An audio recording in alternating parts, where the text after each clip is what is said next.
নমস্কাৰ, আপোনালোকক স্বাগতম জনাইছোঁ অসম ফিউচাৰ ইউটিউব চেনেল। আশা কৰোঁ আপোনালোক সকলোৰে খবৰ ভাল। তো Srimanta Sankardev university of health ছায়েন্সৰ 20 ছেপ্টেম্বৰ আৰু 21 ছেপ্টেম্বৰ তাৰিখে আছে, অৰ্থাৎ আজিৰ পৰা ইয়াৰে কাউন্সেলিং আৰম্ভ হ'ব। তো এতিয়া ইয়াৰে BSc অপ্টোমেট্ৰি কৰ্চৰ কাৰণে নতুন নটিচ আহিলে।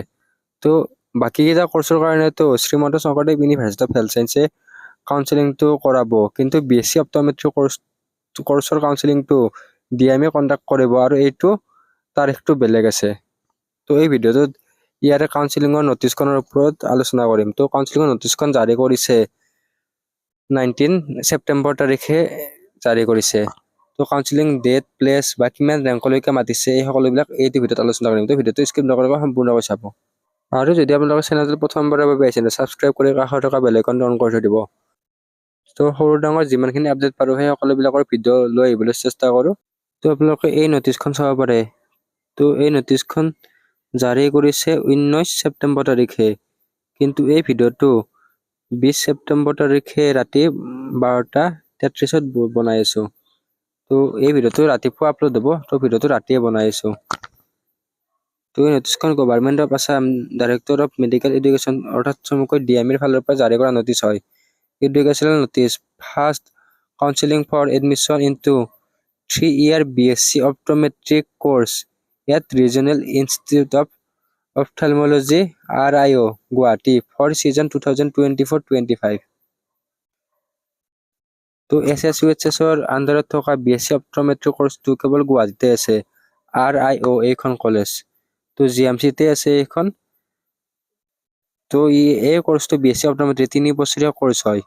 ইয়াৰে কাউন্সেলিংটো অনুষ্ঠিত হ'ব DMEত। তো ডাইৰেক্টৰ অফ মেডিকেল এডুকেশ্যন, যিটো খানাপাৰা 6 মাইল গুৱাহাটী 20ত অৱস্থিত। তো ইয়াৰে তাৰিখটো হৈছে 23 ছেপ্টেম্বৰ তাৰিখে।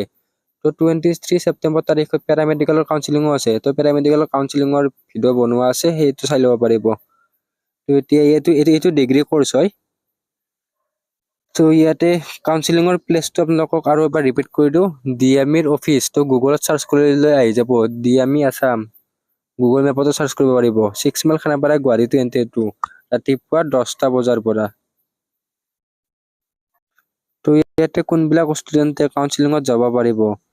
তো the candidate whose name appeared in the paramedical entrance examination 2024 merit list and have secured rank up to 100 in paramedical entrance examination conducted by the Srimanta Shankardev University of Health Science। তো Srimanta Sankardev university of health ছায়েন্সৰ পেৰামেডিকেলৰ entrance এক্সামটোত যিবিলাকৰ rank 100ৰ কম আছে, মানে 1ৰ পৰা 100লৈকে আছে, তো সেইসকলে ইয়াতে যাব পাৰিব। তো এতিয়া ডিগ্ৰী আৰু ডিপ্ল'মা কোৰ্চৰ ৰেংক যিহেতু বেলেগ বেলেগ, ইয়াতে কোনবিলাক কেণ্ডিডেট যাব পাৰিব। তো এইটো ডিগ্ৰী কোৰ্চ, ইয়াতে ডিগ্ৰী কোৰ্চৰ কাৰণে যিসকলৰ ৰেংক 1ৰ পৰা 100লৈকে আছে, তো সেইসকলক কাউন্সেলিঙত যাব পাৰিব। ইয়াতে কেটেগৰী মেনশ্যন নাই, কেৱল ৰেংক 1ৰ পৰা 100লৈকে।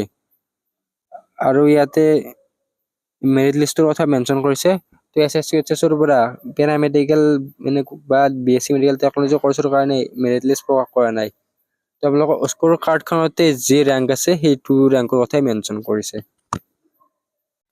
আৰু ইয়াতে এটা গুৰুত্বপূৰ্ণ পইণ্ট আছে, তো সেইটো হৈছে physically appear in the counseling with all original document on the date and time mentioned above।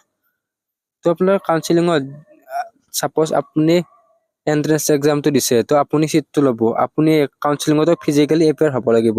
তো আপোনালোকৰ ফেমিলিৰ কোনোবা গৈ যদি কাউন্সেলিংটো কৰে তেতিয়া নহ'ব। তো আপুনি যোৱাটো বাধ্যতামূলক, মানে যিজন কেণ্ডিডেটে চিটটো ল'ব বিচাৰে সেইজন কেণ্ডিডেট যোৱাটো বাধ্যতামূলক। তো ইয়াতে দিছে অল অৰিজিনেল ডকুমেণ্ট। তো ডকুমেণ্ট বাকীবিলাক কোৰ্চৰ দৰে ছেমে হয়। তো ডকুমেণ্টৰ কথা ক'বলৈ গ'লে ইয়াতে পেৰামেডিকেলৰ স্ক'ৰ কাৰ্ডখন, এডমিট কাৰ্ডখন ডিগ্ৰী কোৰ্চৰ কাৰণে, তো BSc মেডিকেল টেকনলজি কোৰ্চৰ এডমিট কাৰ্ড, তাৰপিছত score card, matric high secondary pass certificate, marksheet, admit card, তাৰপিছত PRC কাষ্ট চাৰ্টিফিকেট আৰু OBCৰ কাৰণে NCL চাৰ্টিফিকেট, এই সকলোবিলাক ডকুমেণ্ট ইয়াতে লাগিব। তো ইয়াতে 100 ৰেংকলৈকে মাতিছে। যিসকলৰ ৰেংক 100ৰ ভিতৰত আছে সেইসকলে ইয়াতে যাব পাৰিব। তো এই ভিডিঅ'টোত এইখিনি আছিল, আশা কৰোঁ আপোনালোকে ভিডিঅ'টো ভাল পালে। তো নেক্সট যিকোনো ধৰণৰ নটিচ দিলে আমাৰ চেনেলত দি দিবলৈ চেষ্টা কৰিম। তো চেনেলটো ছাবস্ক্ৰাইব কৰি থৈ দিব। ধন্যবাদ।